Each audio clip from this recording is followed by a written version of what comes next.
आपके सामने एक स्ट्रक्चर है जो एनिमल सेल का है।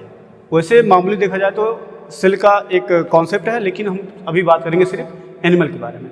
एनिमल सेल का ये स्ट्रक्चर आपके सामने दिख रहा है, जिसमें सभी तरीके के ऑर्गेनेल्स के बारे में इसको इंडिकेट कर दिया गया। लेकिन इस सेल का सबसे बड़ा जो मुख्य बिंदु है वो मुख्य बिंदु होता है न्यूक्लियस। अब ये न्यूक्लियस ही है जो पूरे सेल के ऊपर कंट्रोल करता है, एक तरीके से हमारे ब्रेन की तरह पूरे सेल पे कंट्रोल करता है ये न्यूक्लियस। इस न्यूक्लियस के पार्ट को हम देखना चाहें तो न्यूक्लियर पोर है, जो न्यूक्लियस के चारों तरफ क्या होता है, एक पोर पाया जाता है। उसके अंदर एक न्यूक्लियोलस होता है जो देख रहा है कि आपके सामने दिख रहा है डार्क कलर का, वो है। उसके बाद उस न्यूक्लियस के अंदर एक तरल पदार्थ होता है जिसको हम न्यूक्लियोप्लाज्म के नाम से जानते हैं। और सबसे बाहर का जो ये कवरिंग दिखा रही है, ये कवरिंग है न्यूक्लियर इनवेलप का। इन चारों हिस्सों के यदि हम कंबाइन कर लेते हैं तो मिलता है हमको एक रिजल्ट जिसका नाम है न्यूक्लियस।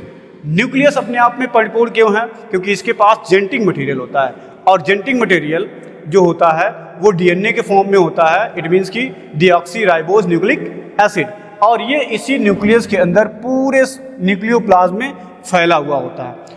अब न्यूक्लियस क्या करता है कि सभी तरीके के जितने भी सेल के फंक्शंस हैं उन सभी सेल के फंक्शन को कंट्रोल करने का कार्य करता है। इसलिए ये सेल के सेंटर में पाया जाता है, और इसका हिंदी में नाम भी है क्या, केंद्रक कहा जाता है।